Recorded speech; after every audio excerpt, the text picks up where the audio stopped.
correcta perspectiva ante la aflicción es el título de la predicación correspondiente a nuestro estudio sistemático de las Sagradas Escrituras, en esta oportunidad la segunda carta a los Corintios, la cual hemos venido estudiando durante el transcurso de largos meses ya, ¿no? Hoy nos corresponde la segunda carta a los Corintios, especialmente el capítulo 4, versículos 16 al 18, y quisimos colocarle este título a la predicación porque pues lo que va a suceder aquí es que el apóstol Pablo le ofrecerá a la iglesia de Corinto una correcta perspectiva ante la aflicción.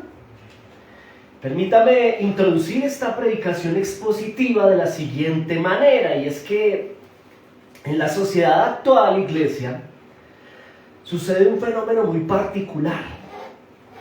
Esto por herencia de los griegos, en realidad, la cultura griega, de la cual somos herederos, en cierta medida. Y es que, como lo era para los griegos, lo es para nosotros, pensar que padecer aflicciones parece ser evidencia de debilidad ante la sociedad. ¿Cómo así? O sea, el que padece aflicción parece ser que es débil en términos sociales. Por ende, mostrarse afligido es mostrarse vulnerable. Y exponer momentos de dificultad parece ser sinónimo de entregarse al señalamiento y al menosprecio social.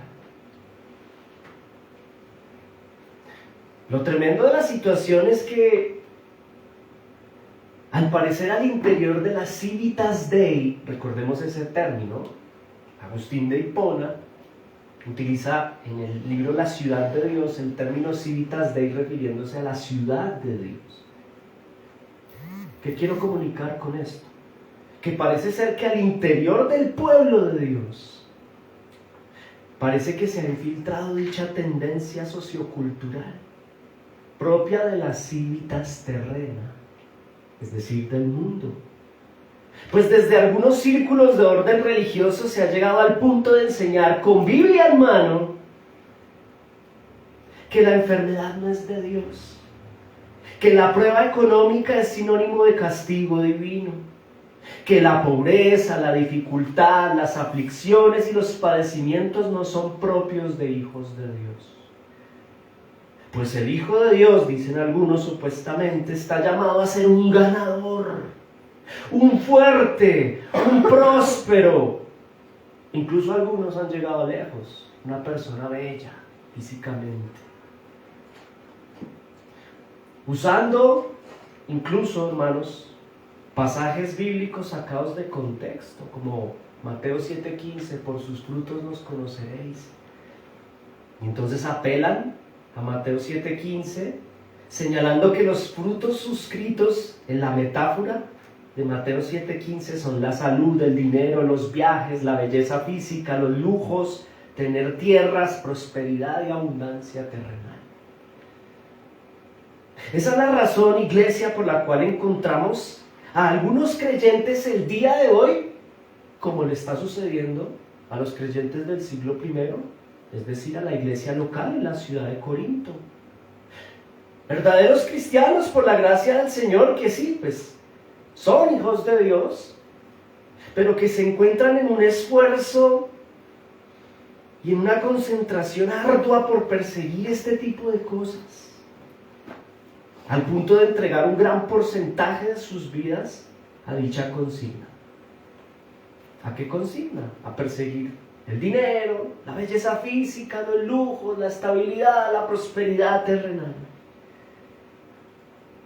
Y cuando por alguna razón, en términos de las Civitas Dei, en la ciudad de Dios, del pueblo de Dios,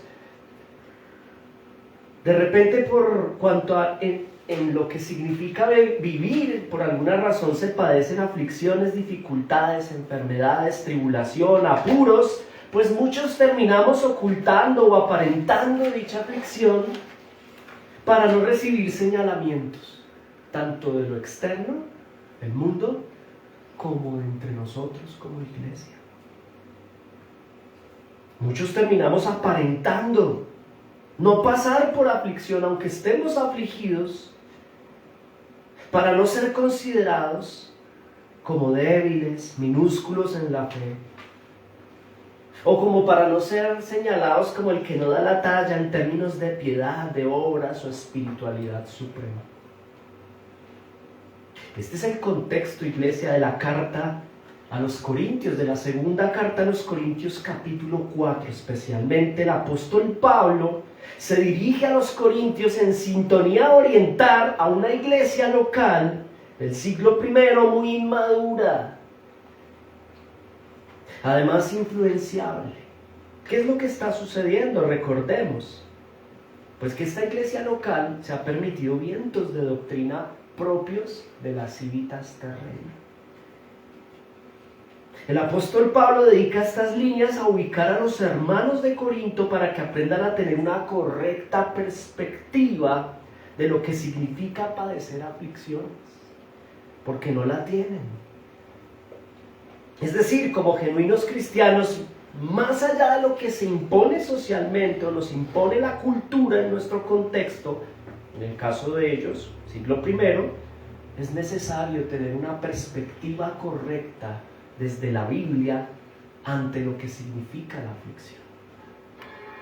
Recordemos algo importante, iglesia, para pasar al desarrollo, y es que el apóstol Pablo en su ausencia, recuerdan, él estuvo 1 año y medio con los corintios, él parte, y en su ausencia, pues, él empieza a ser atacado, está siendo atacado por falsos ministros que en su ausencia, valga la redundancia, aprovechan y se acercan al liderazgo de la iglesia local de Corinto e inducen a aquellos líderes para que cuestionen, juzguen y menosprecien el ministerio de su pastor y apóstol en su ausencia. Estos falsos ministros apelan a argumentos que ya hemos venido estudiando, como que él es poco agraciado. Ay, es que Pablo es poco agraciado, en términos físicos, ¿no? Apelan a argumentos como que Pablo es débil, le dicen a los líderes en Corinto. Ay, es que ese apóstol, ustedes deberían pedir cartas de recomendación a él, si quiere volver, porque la intención del apóstol Pablo era regresar, pero ellos le mandan una carta diciendo, no, pues si va a volver, tráiganos cartas de recomendación. ¿Por qué actúan ellos así con su pastor? Pues porque hay ministros, falsos ministros, que se han acercado hablando mal de Pablo, de la doctrina que enseña el apóstol, de la apariencia física del apóstol. Apelan argumentos como que, ay, ese pastor de ustedes, ese apóstol es débil en doctrina, en la doctrina del Sanedrín. ¿Por qué decían esto? Porque ellos no comprendían el nuevo pacto y comparaban el pacto de Abraham con la enseñanza que Pablo otorgaba a los corintios, y le decían a la iglesia, no, pidan cartas de recomendación, porque ese culto que él les está enseñando, eso no. Además le decían estos falsos ministros al liderazgo en Corinto algo así como, miren el legado de su apóstol, perseguido, preso, con pocos seguidores, con luchas, con rechazo, con ataques, con prisiones, con escasez, enfermedad. Esto, según ellos, hablaba mal del ministerio de Pablo. Hablaba mal de su trabajo. Como que no es un verdadero pastor, le decían los falsos profetas al liderazgo en Corinto. Porque mire, lo anda vaciado.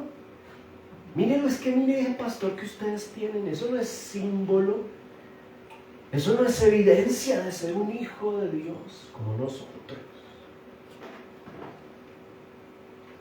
El apóstol, muy preocupado por la situación, hace algo que no es muy común. Se defiende su ministerio. Y lo hace de una manera muy particular, ¿no? ¿Cómo lo hace, iglesia? Usando los argumentos más inesperados. Y estos son precisamente lo que uno observa en el pasaje. El apóstol Pablo se defiende diciendo, pues miren mi sufrimiento, es el sello de mi autenticidad como ministro. Soy una vasija de barro, una vasija que ha sido y será afligida, Somos vasijas de barro, somos probados y pasaremos por prisiones, por piedras, por rechazo. Y como dicen los versos 7 al 15, como genuinos hijos de Dios, le dice Pablo a los Corintios en esta carta, pasaremos tribulación. Vamos a vivir en apuros, vamos a ser perseguidos. Lo estudiamos hace 8 días, derribados, pero nunca destruidos. Esto por el gran tesoro que portamos como vasijas de barro. ¿Y cuál es dicho tesoro?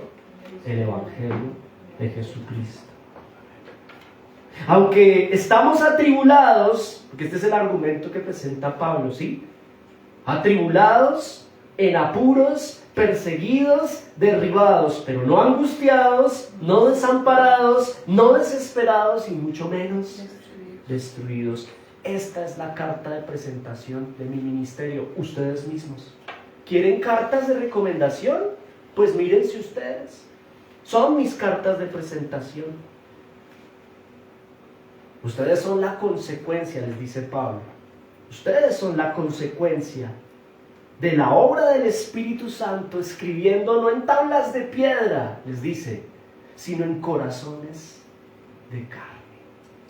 Es Él el que ha hecho la obra. Yo he predicado el precioso tesoro que contengo como vasija de barro. Otros les dicen a ustedes, corintios, que son vasijas de oro. Pues yo soy vasija de barro, fea y afligida, y paso por dificultades.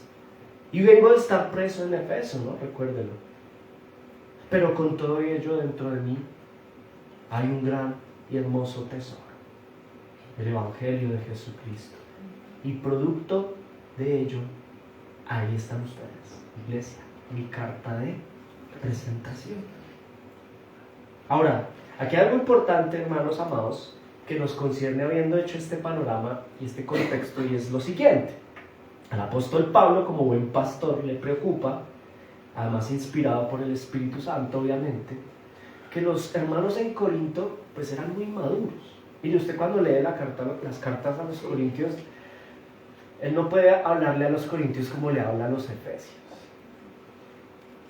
Él discierne y diferencia como el papá con sus hijos, ¿no? Él sabe cómo es cada hijo, y a los corintios, de manera particular, él tiene la preocupación de que son demasiado inmaduros y demasiado influenciables. Y entonces quiere aclararles cuál es la correcta perspectiva ante la aflicción. Porque ellos han venido desarrollando en el interior de su corazón y su mente, como nos pasa a muchos el día de hoy, la idea de que ser hijo de Dios es no ser una vasija de barro, sino una vasija de oro, y vivir plenamente en lo absoluto de toda condición de ser, en el éxito, entre comillas, que presenta el mundo, y presentan estos falsos ministros a la iglesia local. Al apóstol le preocupa que ellos no tienen una correcta perspectiva ante la aflicción. Y por esa razón, hermanos amados, ya entrando en el desarrollo, se presentan 3 argumentos claves aquí. En perspectiva se desarrollan 3 argumentos claves frente a la correcta perspectiva de la aflicción. Vamos a ver el primero de ellos en este desarrollo, y es el siguiente, versículo 16. Acompáñenme en su Biblia, leámoslo por favor. Dice el verso 16. ¿Amén? Amén. Por tanto no desmayamos. Antes, aunque nuestro hombre exterior se va desgastando, ¿qué pasa? El interior, no obstante, se renueva día a día. Bueno, primer argumento que presenta aquí en el desarrollo de Pablo.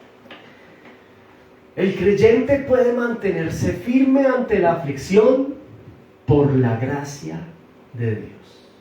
Esto es la primera enseñanza aquí determinante. Un verdadero cristiano, número 1, puede mantenerse firme ante la aflicción por la gracia de Dios.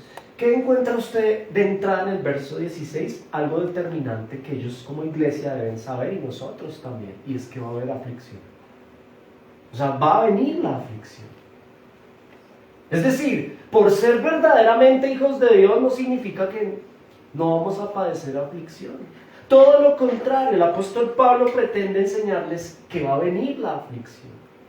Inspirado por el Señor, les dice lo siguiente: el verdadero Hijo de Dios podrá mantenerse firme ante la aflicción. ¿Y por qué?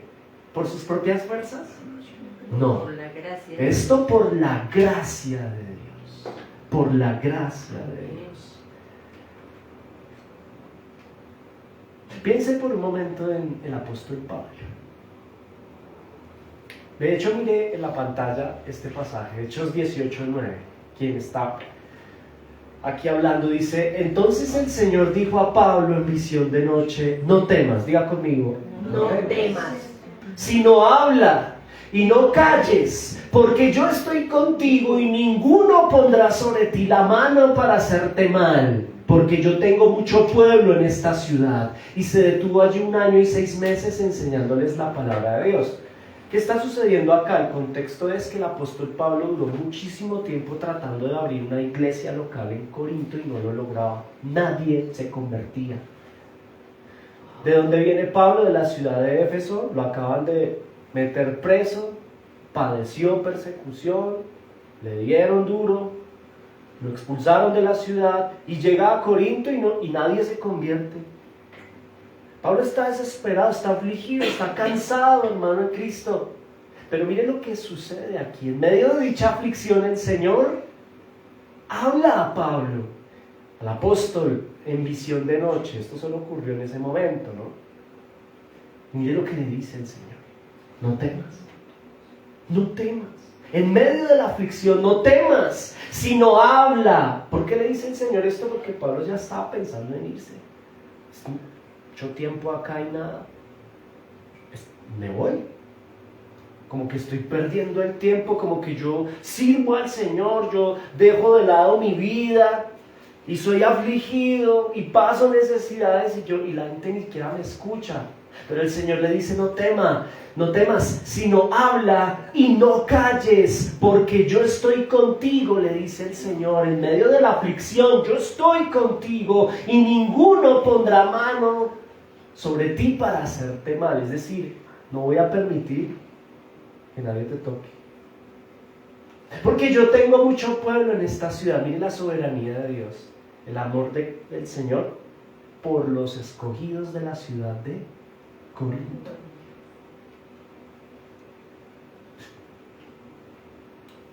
Y se detuvo allí, ¿cuánto tiempo? 1 año. Después de Hechos 18:9, Pablo empieza a ver fruto en esta iglesia local, que es la iglesia local de Corinto. Estuvo con ellos 1 año y 6 meses. ¿Y qué hizo? ¿Brincando? ¿En conciertos? ¿En cine? ¿En tarde de tamales? No, hermano. Mire, se detuvo allí 1 año y 6 meses a contar su testimonio. No, hermano, mire, a enseñarles la palabra de Dios. Ahora, usted viendo esto aquí, míreme acá por favor, porque esto es importante. Piense en el apóstol Pablo. Dejar la vida que tenía él, la estabilidad laboral, porque es eso, es dejar mi vida, pasar a un segundo plano mi vida, abandonar la estabilidad laboral, la familia, dejar los sueños personales, el buen barrio. Cuando antes de ser llamado Pablo de parte del Señor, pues él era miembro del Sanedrín. Dejar la casta, los títulos, la posición social para ir a un lugar a que lo rechacen, para ir a un sitio a plantar una iglesia local y en dicho contexto padecer cárcel, como lo vimos ya en Éfeso, odio, que nadie se convierta, como lo estamos viendo en Hechos 18. Eso es aflicción, hermano. Eso es aflicción. Ser hijo de Dios no significa no padecer aflicción, todo lo contrario, iglesia. Un verdadero hijo de Dios padecerá aflicción, pero mire las palabras de Cristo a Pablo: no temas, yo estoy contigo. Son las palabras que inspiran al apóstol para que en medio de la aflicción sepa salir adelante y continuar a pesar de la situación que se presenta adversa. Mire, el apóstol Pablo tiene toda la autoridad para escribir inspirado por el Espíritu, a esta iglesia local en Corinto. ¿Por qué la tiene? Porque él mismo padece aflicción. Él padece aflicción, por eso tiene la autoridad para invitar en este primer punto a los hermanos en la ciudad de Corinto a que entiendan que ante el momento de aflicción el creyente puede aceptar que existe la aflicción, debe aceptarlo. Está bien, voy a ser afligido. Eso no es sinónimo de estar lejos de la voluntad divina. Más bien, note el verso 16 nuevamente. ¿Cómo empieza? Diga conmigo, no desmayamos. Mire, el término, yo no sé cómo será, Jairo, término médico. El término médico, no desmayar, vea. Desmayar, pérdida repentina de la conciencia. Ocurre cuando la presión arterial disminuye y no llega suficiente oxígeno al cerebro. Eso es desmayar. Pero el apóstol Pablo está usando una figura literaria, que es como la analogía, para referirse a algo muy importante, y es que nosotros, como verdaderos hijos de Dios, en medio de la aflicción, que es real en un cristiano, no perdemos la conciencia. Porque esto es en términos médicos desmayar. Ausencia de oxígeno en el cerebro, la presión arterial disminuye y pues se pierde la conciencia. Pero analógicamente hablando, lo que quiere comunicar el apóstol Pablo en este primer punto a la iglesia en Corinto es que nosotros como cristianos, como hijos de Dios, a pesar de la aflicción, ¿qué pasa? No desmayamos, no perdemos la conciencia. Somos conscientes ¿de qué? ¿Conciencia en qué sentido? La conciencia de nuestra identidad como creyentes, como hijos de Dios. No desmayamos en términos de qué, en términos espirituales. No abandonamos la fe, porque el verdadero Hijo de Dios recibió el don de la fe, que no le pertenece, y es un don de gracia. Es perpetuo, es permanente, no desmayamos a pesar de padecer aflicciones. Los hijos de Dios no perdemos la conciencia de nuestra identidad. Claro, quien no es verdaderamente un hijo de Dios experimentará todo lo contrario, y cuando padece aflicción, lo más común es que desmaye. En términos espirituales, desmaya. En términos de fe, pierde la conciencia, se aparta al momento de la aflicción. Pues este es tal vez del tipo de los estoicos, ¿recuerdan? Los estoicos era una comunidad griega que pretendía evadir el dolor, la aflicción, esconder, minimizar la realidad del padecimiento. Pero un verdadero hijo de Dios no desmaya, iglesia. Es lo que le dice Pablo a los corintios. Claro, quien sigue a Dios buscando un bienestar, una estabilidad terrenal, al momento de la adversidad y la aflicción, al momento de la dificultad o de la prueba, se alejará rápidamente, abandonará, desmayará, ratificando con ello su falsa identidad como cristiano. Pero dice Pablo a los corintios algo importante, y es el punto número 1. El verdadero Hijo de Dios, el creyente en Cristo, puede mantenerse firme ante la aflicción. ¿Y esto por qué? No por sus propias fuerzas, sino por la gracia de Dios. Porque el Señor dice, no temas, porque yo estoy contigo. Esa es la gracia de Dios.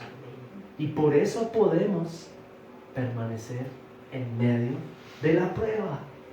En medio de la aflicción nos mantenemos firmes por dicha razón.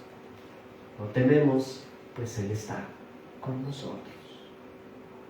¿Cómo vamos hasta aquí?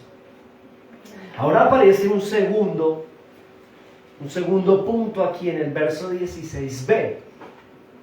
Verso 16b, léalo conmigo, dice allí en su Biblia. Uy, esto es tremendo. No desmayamos antes, aunque nuestro hombre exterior se va desgastando, el interior, no obstante, ¿qué pasa? Se renueva día a día. Número 2, perspectiva correcta ante la aflicción, y es que la realidad del desgaste pues es inevadible. Pero también hay una realidad de la renovación. ¿Qué significa esto, hermanos? Mire, a ver, hay una verdad aquí irrefutable. Irrefutable en términos teológicos e irrefutable en términos científicos. ¿Cuál es esa verdad? Pues que el cuerpo se desgasta, ¿no? Hay un desgaste en el hombre exterior, es decir, que vamos decayendo al pasar el tiempo o al pasar las aflicciones. Este cuerpo se va envejeciendo. El cuerpo se enferma, iglesia. Mire, esto tan sencillo, pero cuando hay una mala teología o una no tan bíblica interpretación, se termina pensando que es que un hijo de Dios no puede enfermar porque es que entonces es que Dios no está con... No, en ningún momento dice la escritura de ello. Todo lo contrario, hay una realidad, y es que el cuerpo se desgasta, hermano. Los cristianos nos enfermamos, nos cansamos. El hombre exterior se desgasta, es decir, vamos decayendo al pasar el tiempo, el cuerpo se envejece, se enferma, se debilita. Esto produce achaques propios de la edad, del trabajo, y esto hay que aceptarlo, iglesia. Hay una realidad.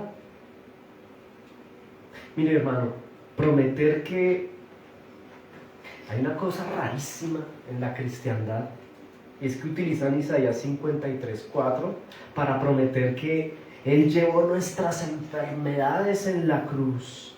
Por ende, los hijos de Dios no se pueden enfermar. Eso es mentir, hermano. Eso es mentir. Afirmar que no nos enfermamos porque los hijos de Dios no pueden enfermarse es sacar de contexto las escrituras. Allí en Isaías 53:4, en dicha profecía nunca hace referencia a retirar la enfermedad física en los cristianos. Esa teología de que los 39 azotes que recibió Jesús en la espalda y categorizan las enfermedades en cada uno de los azotes, mire, hermano, eso no está en la Biblia. Eso no está en la Biblia. Hay una realidad en el creyente, y es que decaemos físicamente, podemos enfermarnos. Por ende, intentar trabajar por una belleza física, por una vasija de barro perfecta que nunca le da nada. Y entonces, si se enfermó, me escondo para que no crean que es que soy débil. Intentar trabajar por una salud externa perpetua es utópico, lejano de la realidad bíblica. Pretender esconder la posibilidad de un cuerpo que se cansa, que se envejece, que decae, que experimenta aflicciones en el orden del desgaste físico aún emocional, es caer en vicios teológicos absurdos, hermanos. El mismo apóstol Pablo padecía enfermedades. El misterio del aguijón de Pablo. No hay claridad en el asunto. Algunos teólogos dicen que era posiblemente una enfermedad. Bástate con mi gracia, le dijo el Señor, no te lo quito. El mismo apóstol Pablo probablemente padecía el aguijón. El hermano Job, verdadero hombre de Dios, ¿vivió la enfermedad? Sí. ¿Vivió la aflicción cara a cara? Claro que sí. Pero siempre fue íntegro. Aún los apóstoles, los profetas, algunos protagonistas de la Biblia, muchos de ellos se enfermaron gravemente. Y para no ir más lejos, incluso hoy, grandes referentes de la fe, de la verdadera fe cristiana, han decaído, han pasado por aflicción. Y esto no es ni será sinónimo de juicio divino o debilidad espiritual. Y claro, iglesia, mire, no podemos desconocer que hay enfermedades que llegan producto de la irresponsabilidad de los creyentes. Eso es real. Eso es así. Tampoco podemos desconocer que el Señor sana enfermedades, y lo hace de manera sobrenatural. Él es Dios. Nadie afirma que no. Pero tampoco podemos afirmar desde las Escrituras que no vendrá aflicción y que Él retiró las enfermedades de los cristianos, porque eso no está en la Escritura. Y entonces Isaías 53:4, ¿por sus llagas fuimos curados? Claro que sí. Fuimos curados, sí, de las consecuencias eternas del pecado. Sus llagas trajeron reconciliación con el Padre y curaron la condición caída del hombre, de aquel que cree en Cristo. Curados por sus llagas, curados del pecado, hermanos, y de sus consecuencias. Pero no precisamente nos está diciendo Isaías 53:4 que somos eximidos e inmunes de padecer aflicciones como la enfermedad, por ejemplo, entre otras, ¿no? Ay, es que si el hermano tiene problemas matrimoniales, ese no es cristiano. ¿Sí ves? Si sabíamos. ¿Quién dijo eso? ¿Quién dijo eso? Ay, es que el hermano, mire cómo está su vida, mire, tropezó. Yo sí sabíamos que no era cristiano. Mire, hermano, a veces somos muy hábiles para juzgar, ¿no? Pero aquí hay una necesidad de comunicar algo en el pasaje, y es que hay una realidad del desgaste, pero también hay una realidad de la renovación. ¿Sí lo nota? Algunos preguntarían, de estos falsos ministros que se acercan a la ciudad, a la iglesia local de Corinto, en la ausencia del apóstol, le preguntarían a los líderes de Corinto: venga, ¿por qué si Pablo es un hombre de Dios está padeciendo tantos sufrimientos? ¿Por qué no le va bien en todo?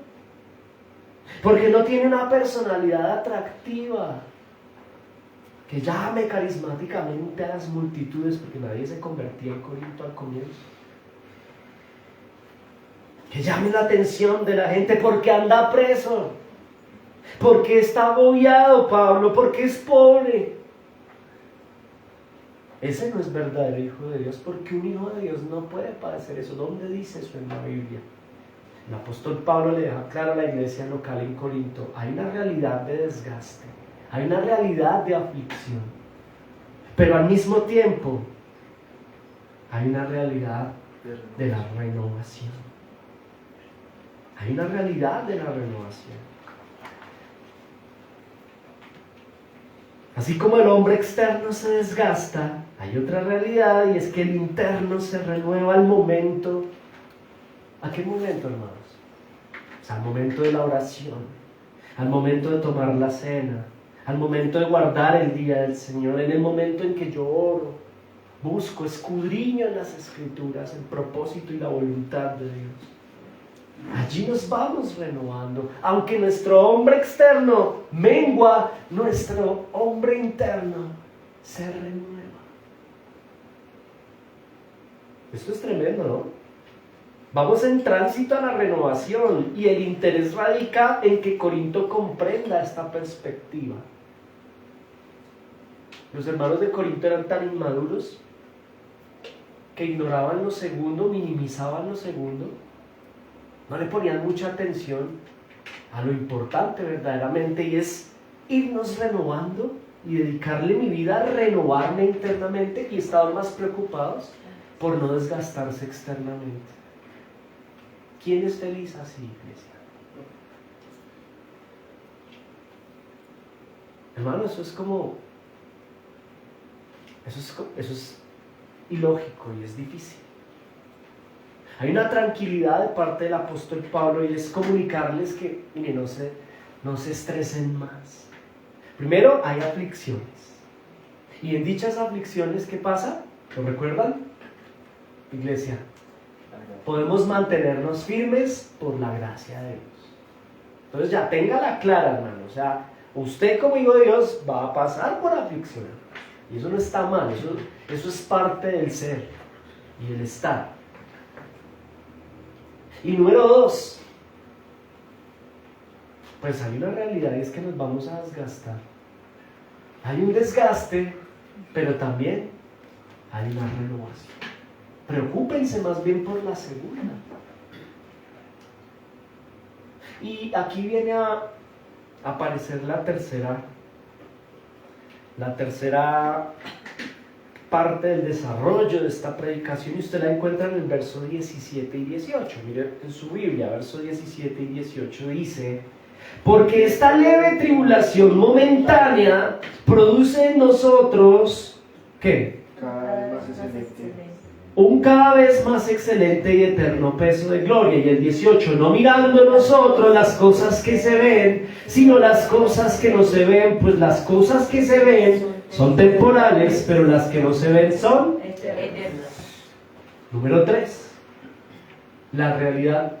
Número 3. Pasemos la perspectiva correcta de las aflicciones, que viene a ser el centro de nuestra enseñanza el día de hoy. La perspectiva correcta de las aflicciones. Una perspectiva correcta de las dificultades llega cuando, hermanos, pues cuando comprendemos este versículo, que la leve tribulación es momentánea. A mí esto como dicen los muchachos, a mí esto me vuela la cabeza. Mire el apóstol Pablo lo que está diciendo, iglesia. Él dice que es una leve tribulación. Vaya a su Biblia rápido al capítulo 11 de ese mismo pasaje. Nos lo vamos a mostrar en la pantalla. Segunda a los Corintios 11, hay como dos páginas adelante. Y mire el verso 23 al 33. Verso 23 al 33. Aquí el apóstol Pablo está un poquito subido de tono. Por estos tipos que se acercan a Corinto ya lo tienen un poco estresado. Entonces él le dice a los corintios lo siguiente: ¿son ministros de Cristo? Como si estuviera loco hablo. Pues porque lo han señalado loco, ¿no? Y miren lo que le dice: yo más. Del 23. Estoy en el 23, ¿no? Sí, Del capítulo 11. Segunda a los Corintios 11, 23. Dice: yo más en trabajos. Yo más en trabajos más abundante, en azotes sin número, en cárceles, más en peligro de muerte muchas veces. De los judíos 5 veces recibí 40 azotes menos 1, o sea 39. 3 veces, ¿cuántas? 3. 3 veces he sido azotado con hilitos, con la mano, no, con varas, hermano. Una vez me apedrearon. 3 veces he padecido naufragio. Una noche y un día he estado como náufrago en alta mar. En caminos muchas veces. En peligros de ríos, peligros de ladrones, peligros de los de mi nación. Lo querían matar. Peligros de los gentiles. También lo querían matar. Peligros en la ciudad. Lo detestaban por cristiano. Peligros en el desierto. Peligros en el mar. Peligros entre falsos hermanos. Vean. En trabajo y fatiga, en muchos desvelos, hambre, sed, muchos ayunos, y algunos no queremos pasar una crisis económica nunca, ¿no? Muchos ayunos, en frío, en desnudez, y además de otras cosas, lo que sobre mí se agolpa cada día, la preocupación diaria por todas las iglesias. Le preocupaba era el ministerio, hermano. ¿Quién enferma? ¿Y yo no enfermo? ¿A quién se le hace tropezar y yo no me indigno? Dejémoslo ahí, porque es que, mire hermano, ahora usted vuelve al pasaje que estamos estudiando y dice que empieza diciendo que la tribulación es leve. O sea, leve. Cuando yo leía esto yo decía, no, y yo quejándome, hermano.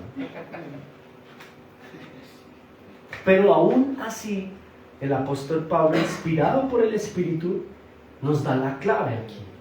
La clave de la perspectiva correcta ante las aflicciones. ¿Cuál es la clave, hermanos? Pues que él ve este listado de aflicciones como insignificantes y sin importancia, las ve leves. ¿Por qué? Porque su perspectiva de la vida es eterna y no terrenal. Ahí está la clave. Entender, iglesia, que en medio de estas circunstancias, pues todas se hacen leves cuando uno comprende que aquí estoy de paso y que tengo una meta, un tesoro, un futuro eterno en Cristo Jesús. Entonces por eso se hace leve. Hay cristianos en Corinto y muchos de nosotros que nos ahogamos verdaderamente en un vaso de agua. ¿por qué se enfermó mi hijo? Dios mío, pero es que, mire hermano, eso va a pasar.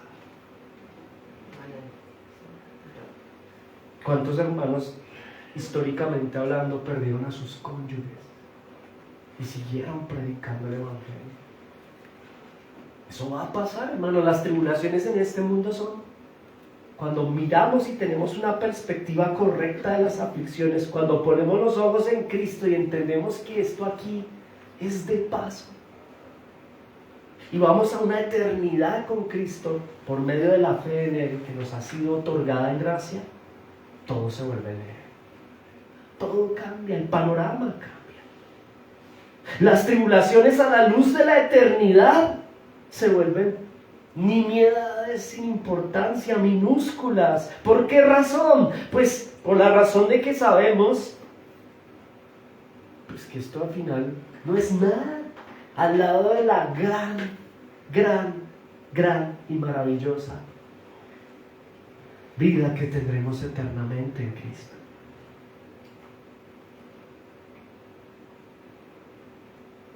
Jesús dijo: no hagan tesoros aquí en la tierra, no los acumulen. Siempre tuvo Cristo una perspectiva eterna del reino. Háganlos en el cielo.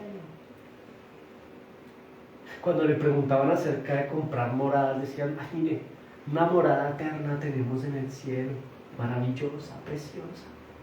No se desgasten aquí en el mundo. Pongan los ojos en lo eterno. Y esto es maravilloso, iglesia, porque es una perspectiva correcta de las aflicciones. Él ve las circunstancias como pasajeras, hablando del apóstol Pablo a los Corintios, porque compara la vida terrenal con la eterna y pues se le hace leve. Aquí encuentra sentido la vida de un verdadero cristiano, le dice a los Corintios. Aquí llega la paz. Aquí llega el gozo, la tranquilidad, la estabilidad emocional. Mire, hermano amado, lo que nos quita la paz hoy a muchos creyentes, como a los hermanos en Corinto, es estar poniendo los ojos demasiado obsesivos en las cosas terrenales y tratando de evadir la aflicción. Quítense el peso, les dice. Va a haber aflicción por el pecado, por la vida, por el mundo aquí en la tierra. Buscando la belleza física. Ay, me voy a hacer botox, pastor. ¿Botox es que se llama? Buscando, no sé, la abundancia, las comodidades, los viajes, los lujos, la fama, la tranquilidad. Y usted se pone a leer al apóstol Pablo y a él lo que le afligía no era nada de eso. Le afligía era las iglesias locales a las cuales el Señor le había llamado a servir. Eso era lo que lo afligía, y de hecho literal, porque consecuencia de ello fue perseguido. Mire, el apóstol Pablo no está siendo perseguido por hacer unos negocios mal hechos, por hacer dinero. Y hay muchos cristianos al día de hoy que sufren padecimientos, pero es por eso, porque no hacen ministerio, sino por estar metiéndose en créditos, negocios, vainas que el Señor nunca nos llamó a perseguir. Y no podemos dormir. Ay, qué aflicción tan dura la que yo tengo, pastor. Y uno va a analizar, pero vamos a sentarnos, a acompañar. ¿Y por qué estás afligido? Porque es que, y uno mira y no es por el ministerio. ¿Quién te llamó a meterte en eso? Pues el estar poniendo los ojos y enamorados de las civitas terrenas. Estoy deprimida, pastor. Me salió una arruga acá. No, voy a ir al gimnasio, voy a hacer algo. Ay, hermano, mire, la aflicción va a venir, hermano. Vasijas de barro somos, contenedoras de un tesoro. ¿Qué te quita la paz, hermana? Mi apariencia física. Ay, Dios mío, hay que madurar. Corinto, le dice Pablo a Corinto. Vasijas de barro somos.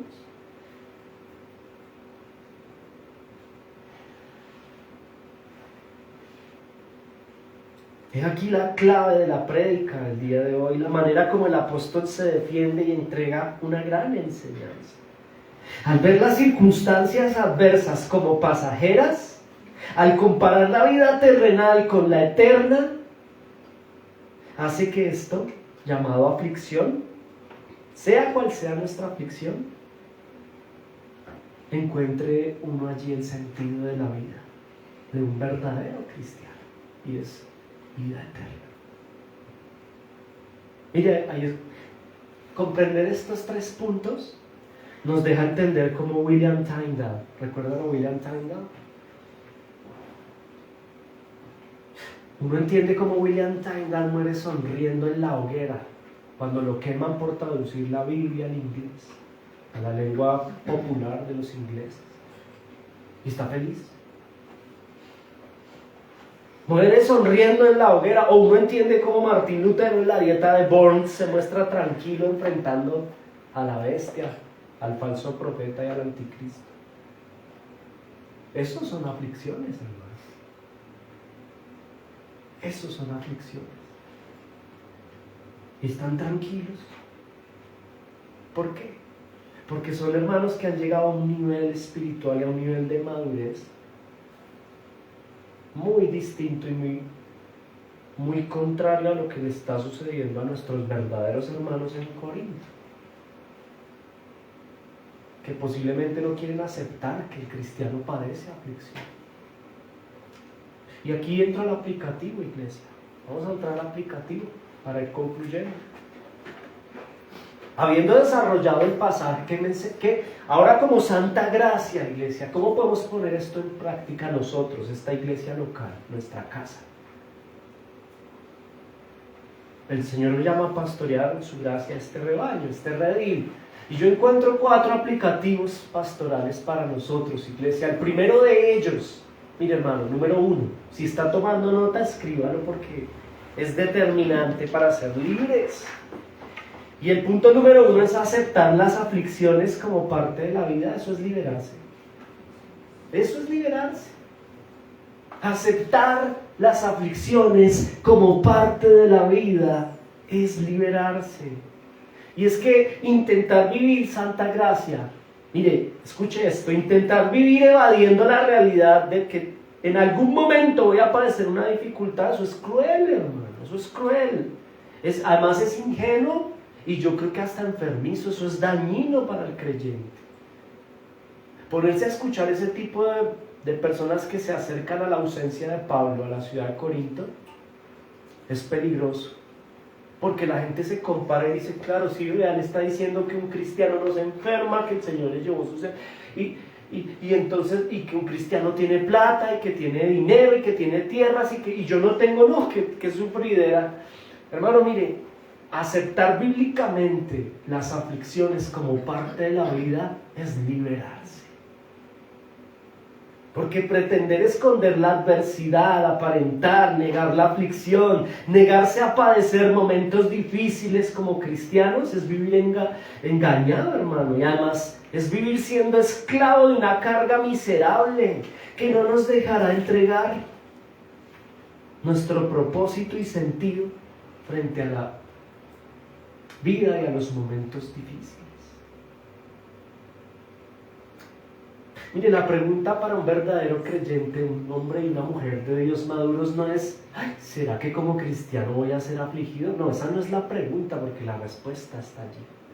La pregunta no es si voy a experimentar dolor, más bien la pregunta es ¿cuándo llegará ese momento? Porque va a llegar, iglesia. Va a llegar. Pero ojo, dice que es leve, ¿no? La aflicción es leve,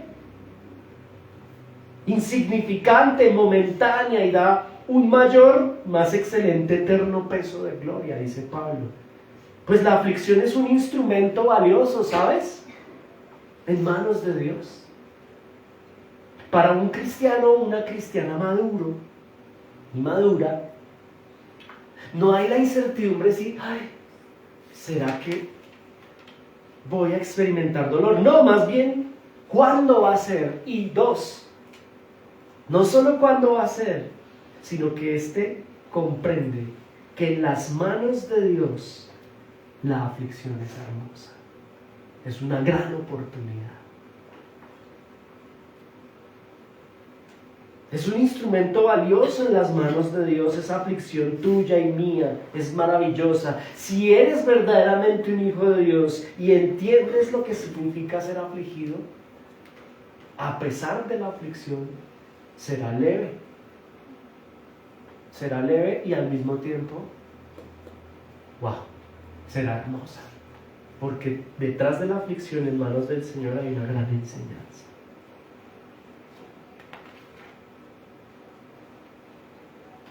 Aceptar las aflicciones como parte de la vida es liberar. Número 2, en términos aplicativos, iglesia, tener la perspectiva correcta de las aflicciones nos renueva. Eso lo dice ahí el pasaje, ¿no? Nos renueva. Algunos vivimos envejecidos emocionalmente tratando de esconder lo imposible. Pero se hace nuevo quien entiende esta predicación, porque el que reprime, esconde y lucha por evitar lo inevadible, pues este vive muerto en vida. Pero el que tiene la perspectiva correcta de las aflicciones, quien acepta y además las sobrelleva mirando a Cristo y la meta eterna, este está renovado, este se renueva. Se renueva, no desmaya, se renueva.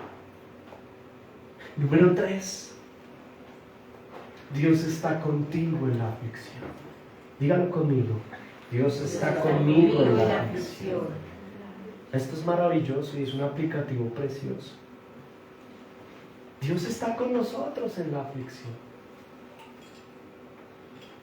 Cada vez que yo le quiero dar un consejo respetuoso, hermano, y es que cada vez que usted y yo estemos pasando por lo que consideramos aflicción, leamos 2 Corintios 11. Eso es ser afligido. Es que no me sale el contrato, pastor. Eso no es una... Mire, hermano, bueno, listo, respetemos que sí es para ti una aflicción, pero bueno, bíblicamente dice que es leve. Es leve. ¿Y qué si eres afligido financieramente? De manera providencial el Señor lo permite. Esa pregunta la hacíamos hace 8 días. Eso puede pasar. Ay, pero es que yo escuché que un cristiano no puede ser pobre. Mire, eso no está en la Biblia. He aprendido a vivir en la riqueza, en la abundancia, en la pobreza y en la escasez. Todo lo puedo en Cristo que me fortalece. ¿Por qué le dice Pablo a los filipenses? Porque puede pasar y va a pasar. En muchas oportunidades vamos a ser afligidos en términos económicos. Aceptar esto como parte de la vida es liberador. En la crisis de los años 20 en los Estados Unidos, muchos empresarios se quitaron la vida. Entre ellos muchos cristianos. ¿Por qué? Porque es no aceptar las aflicciones como parte de la vida. No es que no puedo aceptar fracasar económicamente, hermano, y si Dios lo quiere así. Y si estás tan aferrado a una persona, a un ser querido, y por razones de nuestro pecado y de nuestros errores, o tal vez por razones soberanas, esta persona ya no está, ¿qué va a pasar? Se acabará nuestra vida. Mire, hermano, nosotros no desmayamos, dice Pablo, inspirado por el Señor, y aceptar las aflicciones como parte de la vida es liberarse. Tener la perspectiva correcta de las aflicciones nos renueva. Y ojo, número 3, entender que Dios está con nosotros en la aflicción. Es todo. Y Dios dijo al apóstol Pablo en su aflicción: no temas, yo estoy contigo. Y eso nos dice el Señor hoy. ¿Estás siendo afligido? ¿Estás siendo afligida? No temas, yo estoy contigo. No temas, yo estoy contigo. Y eso es una convicción que un verdadero hijo de Dios debe tener. Que ser afligido, estar pasando por aflicción, no significa que Dios está lejos de mí. Todo lo contrario. En medio de tu enfermedad, en medio de tu situación difícil, la cual se te ha salido de control y de las manos, el Señor dice: yo estoy contigo. Yo estoy contigo. No temas. ¿Usted está siendo consciente de lo que estamos aprendiendo hoy, iglesia? El Señor dice, no temas. No temas. Señor, pero es que voy a perder mi empleo. No temas. Señor, pero es que esto me desborda. No temas. Yo estoy contigo en esa aflicción.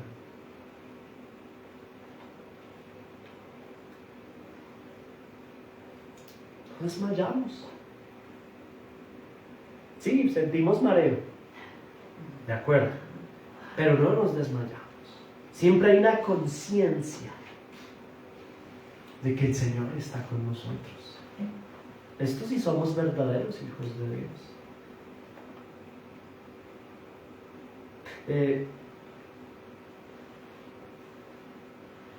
Número 4 y último punto, aplicativo, ¿no? Enfocarnos en lo que realmente vale la pena en la vida.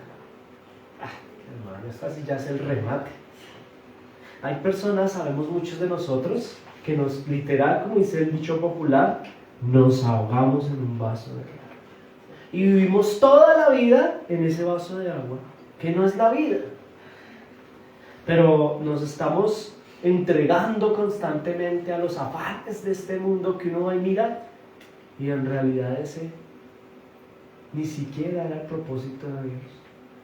El Señor nos dice que nos enfoquemos, y esto es importante.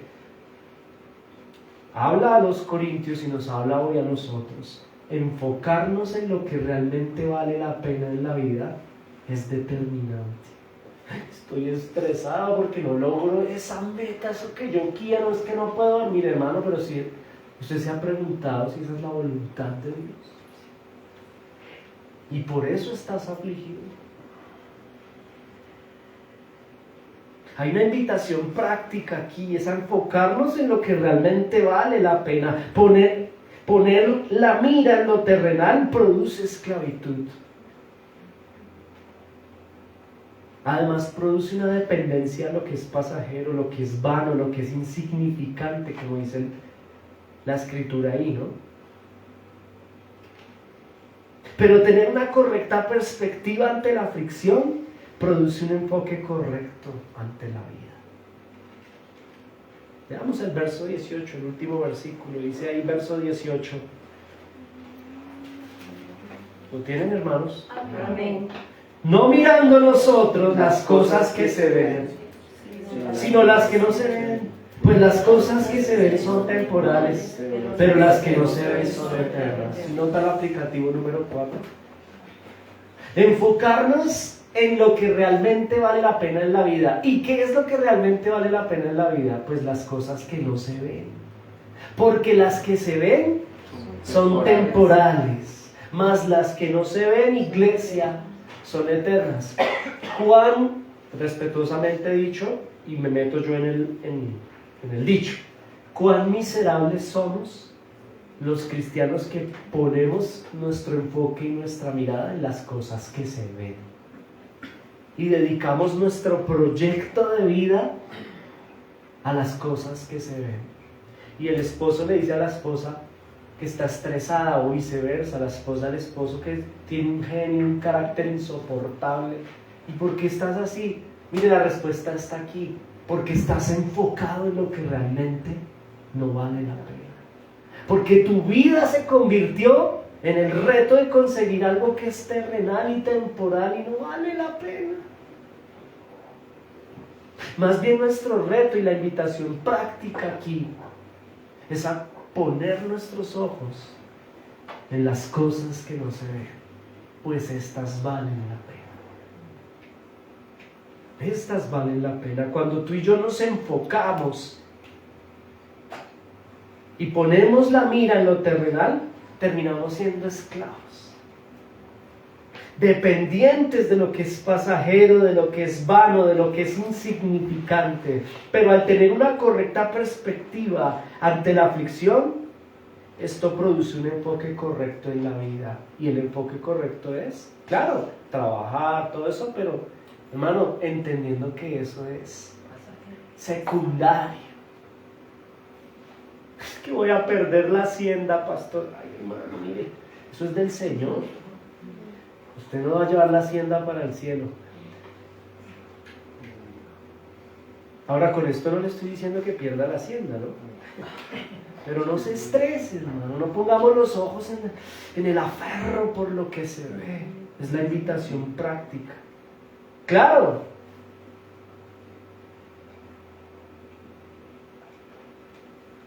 Trabajar por el mandato cultural, cumplir la gran comisión, vivir al servicio del reino de Cristo, entregarle nuestros talentos, eso es enfocarnos a lo que realmente vale la pena en la vida. Muchas personas no están aquí hoy, ni en la academia, ni nunca, ni en su devocional.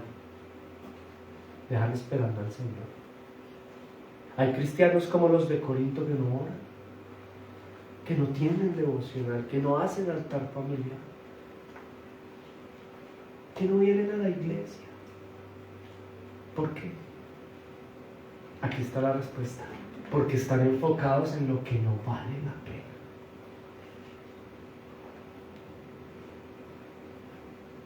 Pero la invitación de Pablo a los corintios es que dejen de escuchar a los chismosos falsos profetas que hablan y dicen que él es feo, que su pastor es feo y que es pobre, y más bien maduren y entiendan que las aflicciones hacen parte de él, y que se pongan juiciosos a santificarse, a orar, a entrar a los cultos temprano, a llegar al culto para irnos, a estudiar, a matricularse, a estar en su casa, mire allí, allá en la casa haciendo culto privado. Esta pregunta es vergonzosa para muchos, pero es dura y necesaria hacerla. ¿Cuántos hemos leído la Biblia completa? Mire, si usted hiciera esta pregunta delante del Señor, al pueblo de Dios, a los cristianos, yo le aseguro que es un porcentaje muy pequeño que ha hecho la tarea. ¿Por qué? Porque estamos enfocados en lo que a veces, no, en lo que bíblicamente no vale la pena. La invitación final aquí es a madurar, iglesia en Corinto e iglesia en Santa Gracia. Y madurar es sinónimo de estar enfocados en lo que realmente vale la pena. ¿Y qué es lo que vale la pena? Lo que dice la Biblia. Por ejemplo, que tengas una vida en santidad, que tengas una vida devocional, que tus conversaciones pasen de ser de reinados de belleza a teología bíblica, que nuestras conversaciones dejen de ser superficiales y sean eternas. Que el cristiano bíblico deje de hablar de marcas de carros, de zapatos, de celulares, de viajes, de playas, y ponga eso entre paréntesis y priorice y se enfoque en lo que realmente vale la pena. Ay, ese pastor sí es que se viste feo. Ese Pablo es muy chiquito, ¿no? Mire, eso es inmaduro, pero el maduro no le pone cuidado a eso, hermano. Pablo como nos da la palabra inspirada, ¿no? Nuestro pastor es escritural. Y esa teología es bíblica porque, no solo porque la escuché, sino porque Dios me habló en mi devocional frente al tema y lo conozco. Y encarna y encaja en la confesión histórica, la cual yo he leído y abordado. Y la pongo en práctica en mi matrimonio, en la crianza con mis hijos, en mi vocabulario. Eso es estar enfocado en lo que realmente vale la pena. Termino con la siguiente conclusión, iglesia, para ponernos en pie y agradecerle a Él. Hemos aprendido hoy rápidamente